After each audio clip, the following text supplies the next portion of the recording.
বন্ধু বানাতে গিয়ে ভারত দেশের মানুষকে শত্রু বানিয়ে ফেলেছে, বলছেন মেজর হাফিজ। আওয়ামী লীগকে নিষিদ্ধের প্রশ্নে কোনো আপোষ চলবে না, বলছেন নুরুল হক নূর। জানাবো ত্রয়োদশ জাতীয় নির্বাচন, তরুণদের জন্য গ্রিন সিগন্যাল, সমমনাদের জন্য আসন ছাড়ছে বিএনপি। এবং সর্বশেষ জানাবো খোদার কসম, এটা মুক্তি পাওয়ার পর তোমরা ভেবো না আমি আগেই জানতাম, বলছেন ফারুকী। শুনছিলেন সংবাদ শিরোনাম, এবারে বিস্তারিত। আওয়ামী লীগকে বন্ধু বানাতে গিয়ে ভারত দেশের মানুষকে শত্রু বানিয়ে ফেলেছে, বলছেন মেজর হাফিজ। বিএনপি জাতীয় স্থায়ী কমিটির সদস্য মেজর হাফিজ উদ্দিন আহমেদ বলেছেন, ভারত সরকারের সবচেয়ে বড় ভুল হলো তারা আওয়ামী লীগকে বন্ধু বানাতে গিয়ে বাংলাদেশের মানুষকে শত্রু বানিয়ে ফেলেছে। তারা জনগণের সঙ্গে বন্ধুত্ব চায় না। তিনি বলেন, আমাদের রাষ্ট্র ভারতের তুলনায় অনেক ছোট, কিন্তু আমরা একটা স্বাধীন চেতা জাতি। আমাদের দেশের সবচেয়ে বড় সম্পদ কি জানেন? যেটা ভারত আমেরিকার কারণেই আমাদের দেশে একটা দুর্ধর্ষ সাহসী তরুণ সমাজ আছে। মুক্তিযুদ্ধের সময়ও ছাত্ররা যুদ্ধ করেছে, আমি দেখেছি, কিন্তু এবারের ছাত্ররা যা দেখিয়েছে তা অকল্পনীয়। এরাই আমাদের গর্ব। ভারত কেন আমেরিকায় এসে আমাদের দেশ দখল করতে পারবে না? তিনি বলেন, জুলাই আগস্টের যে বিপ্লব সেটা সৃষ্টিকর্তার তরফ থেকে এসেছে। হেলিকপ্টার থেকে গুলি করে যখন মানুষ মারে তখন আমরা নিরস্ত্র কি করতে পারতাম, কিন্তু যখন সীমা লঙ্ঘন করে, আমাদের ধর্মে আছে আল্লাহ সীমা লঙ্ঘনকারীকে কখনো মাফ করে না। শেখ হাসিনা সীমা লঙ্ঘন করেছে, তাই আজ তাদের সবাইকে পালাতে হয়েছে।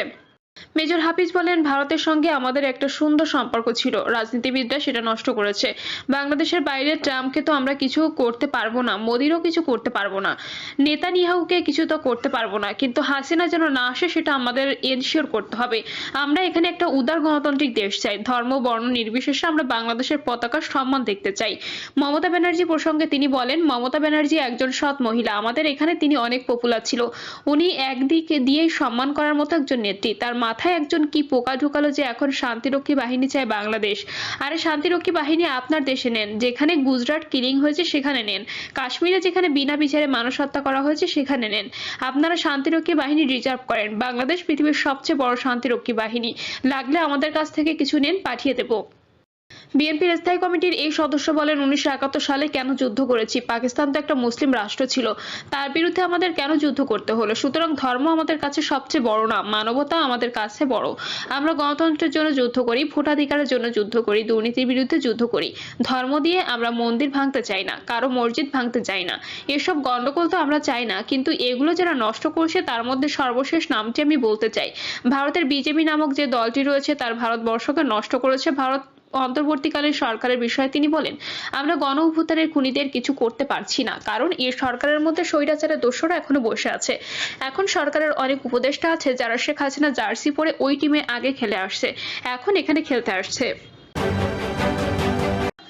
আওয়ামী লীগকে নিষিদ্ধের প্রশ্নে কোনো আপোষ চলবে না, বলছেন নুরুল হক নূর। গণ অধিকার পরিষদের সভাপতি নুরুল হক নূর বলেছেন, আওয়ামী লীগকে পুনর্বাসনের জন্য দেশি বিদেশি ষড়যন্ত্র চলছে। আওয়ামী লীগ গত 15 বছরে দেশে যে ফ্যাসিবাদ কায়েম করেছে তার পুনরাবৃত্তি হতে দেওয়া যাবে না। ছাত্র জনতার আন্দোলন নতুন দেশ পেয়েছি, সেখানে কেউ কেউ ফ্যাসিবাদের সঙ্গে আঘাত করেছে, তাদের ফিরিয়ে আনার কথা বলছে। দেশের স্বাধীনতা ও সার্বভৌমত্ব বিসর্জন দিয়ে আওয়ামী লীগ দেশকে ভারতের তাবেদার রাষ্ট্রে পরিণত করেছে। আওয়ামী লীগের প্রশ্ন, আমরা সবাই যেন এক থাকতে পারি সে লক্ষ্যে সবাইকে ঐক্যবদ্ধ হতে হবে। আওয়ামী লীগকে নিষিদ্ধের প্রশ্নে কোনো আপোষ চলবে না।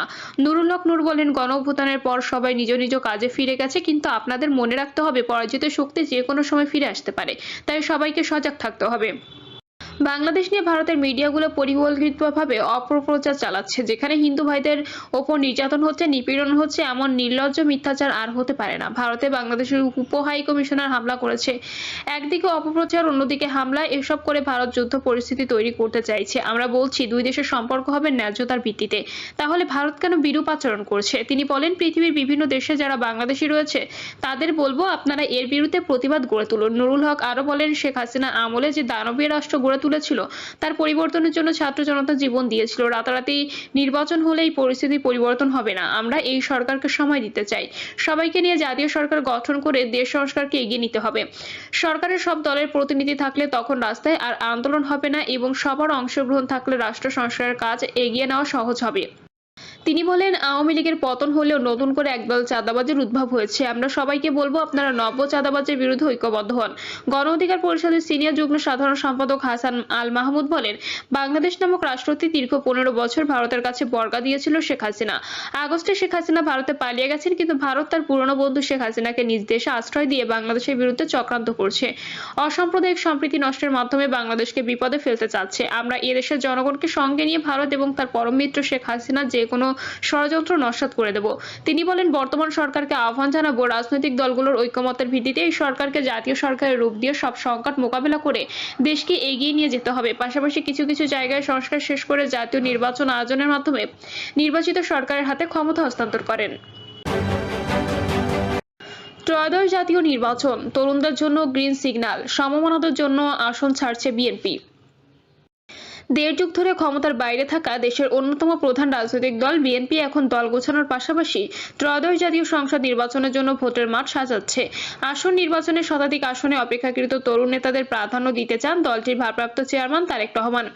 এরই মধ্যে বিভিন্ন আসনে তরুণ নেতাদের নির্বাচনের বিষয়ে প্রস্তুতি নেওয়ার গ্রিন সিগন্যাল দিয়েছেন তিনি। এ বিষয়ে উপযুক্ত সময়ে তিনি প্রার্থী চূড়ান্ত করবেন বলে সংশ্লিষ্টরা জানিয়েছেন। জানা গেছে, এবার সংসদ নির্বাচনে 300 আসনের প্রার্থী দেওয়ার প্রস্তুতি নিলেও দীর্ঘদিনের আন্দোলনের মিত্র দলগুলোর জন্য কিছু আসনে ছাড় দেবে বিএনপি।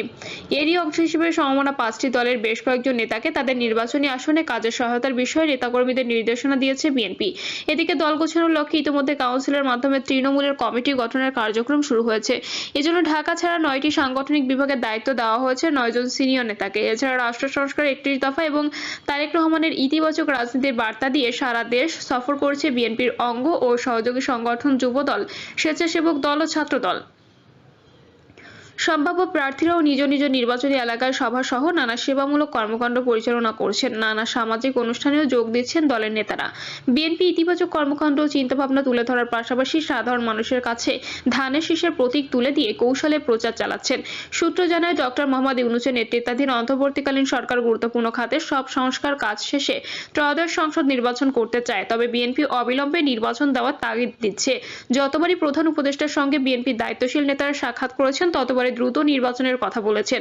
বিএনপি অন্তর্বর্তী সরকারকে সহযোগিতার পাশাপাশি দ্রুত সংস্কার কাজ শেষ করে জাতীয় সংসদ নির্বাচনের দাবি করেছে। এ বিষয়ে বিএনপির স্থায়ী কমিটির সদস্য ডক্টর খন্দকার মোশাররফ হোসেন বলেন, আমরা আশা করছি যত দ্রুত সম্ভব সংস্কার শেষে সবচেয়ে গুরুত্বপূর্ণ এবং অগ্রাধিকার হওয়া উচিত নির্বাচনের ক্ষেত্রে।